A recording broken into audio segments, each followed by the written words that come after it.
नमस्कार.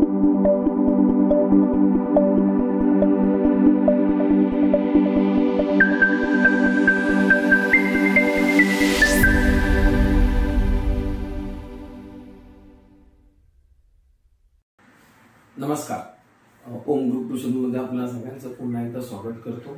आणि जी मराठी भाषेसंदर्भातलं बेसिक व्याकरण जे आहे मूळ त्याचे मी आता व्हिडिओ बनवले, त्यातला एक छोटासा हा एक पार्ट आहे.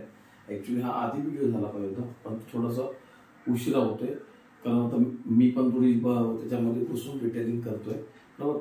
तर बघा, आपण जे बोलतो, लक्षात घ्या, बोलतो, ऐकतो, लिहितो, बरोबर, ह्याचं मूळ कुठून असतं? याचं मूळ काय?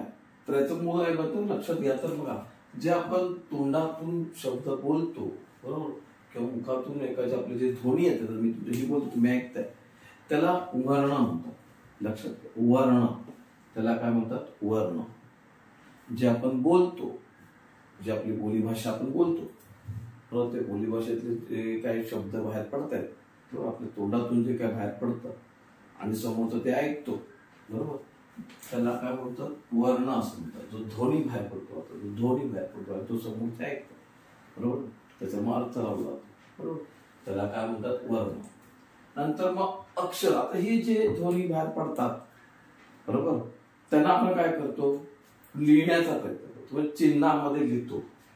ध्वनी, हे जे ध्वनी आहेत आपले कागदावरती आपण लिहितो. म्हणजे उदाहरणार्थ, मी आंबा खाल्ला, पक्षी हवेत उडाला, बरोबर, मासा पाण्यात पोहतोय, बाहेर पाऊस पडत आहे. हे जे वाक्य, हे ध्वनी आहे, हे काय करतो? आपण लिहितो, बरोबर. लिहिताना विशिष्ट चिन्ह वापरतो. मग ती चिन्ह म्हणजे कोणती? त्याच्यामध्ये स्वर येतात,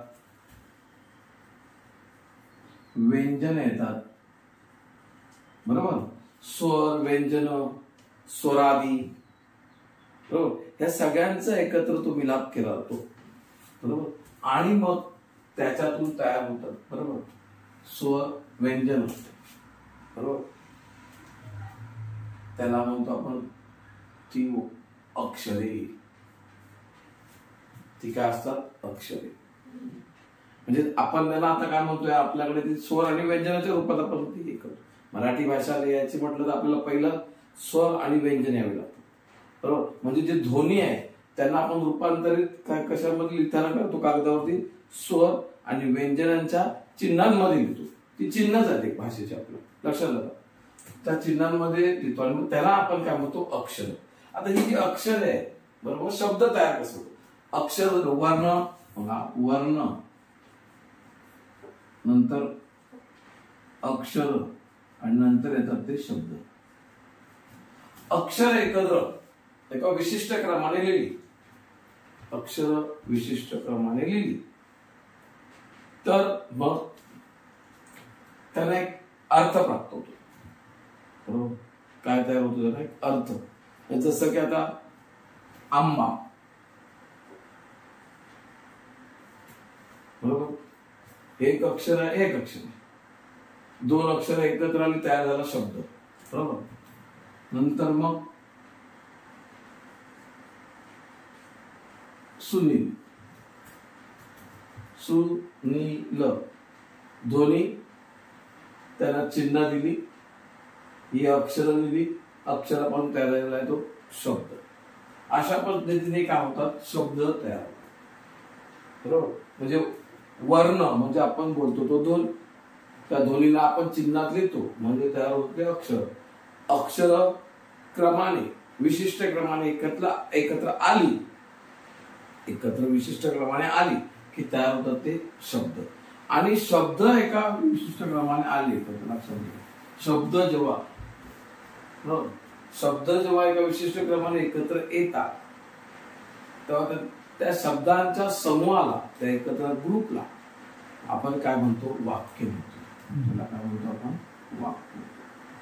म्हणजे शब्दांच्या अर्थपूर्ण समूहाला काय म्हणतो आपण? वाक्य. लक्षात. आता हे जे शब्द आहेत त्या शब्दामध्ये पण दोन पार्ट आहेत बरोबर. शब्द आणि पद बघायला शब्द आणि त्याच्यामध्ये पद येतं. तर मेन हे शब्द आणि पद म्हणजे काय तर एक वाक्य बघूया आता आपण. पक्षी हवेत उडतो. पक्षी हवेत उडतो बरोबर. पक्षी हवेत उडतो इथे हवा हा मूळ शब्द आहे. हा काय शब्द आहे बरोबर. हवा हा शब्द आहे मूळ बरोबर. त्याचं काय आलं हवेत म्हणजे त्याला प्रत्यय लागला म्हणजे मूळ शब्दामध्ये बदल झाल्यामुळे बरोबर त्यालाच काय म्हणतो आपण विकृती असतो. मूळ शब्दाचे बदललेले रूप म्हणजेच पद. मूळ शब्दाचा बदल झालेला त्यालाच काय म्हणतो पद. म्हणजे इथे कोणतं हवेत हवेत हे काय पद आहे लक्षात घ्या. म्हणजेच जेव्हा आपण वाक्य लिहितो त्याच्यामध्ये जे शब्द असतात त्याच्यामध्ये पण पद शब्द आणि त्याची पद असतात. मग पद म्हणजे काय तर मूळ शब्दाला लागलेले प्रत्यय त्याच्यामध्ये झालेले अवयव लागतात. उभयनवी अवयव लागतात बरोबर. त्यामध्ये बदल केला तो ते जसं की आता इथे एक पक्षी हवेत उडतो असो बरोबर. मासा पाण्यात पोहतो समजा असं म्हणालो मासा पाण्यात पोहतो. आता इथे बघा इथे पाणी हा मूळ शब्द झाला. मग पद काय तर पाण्यात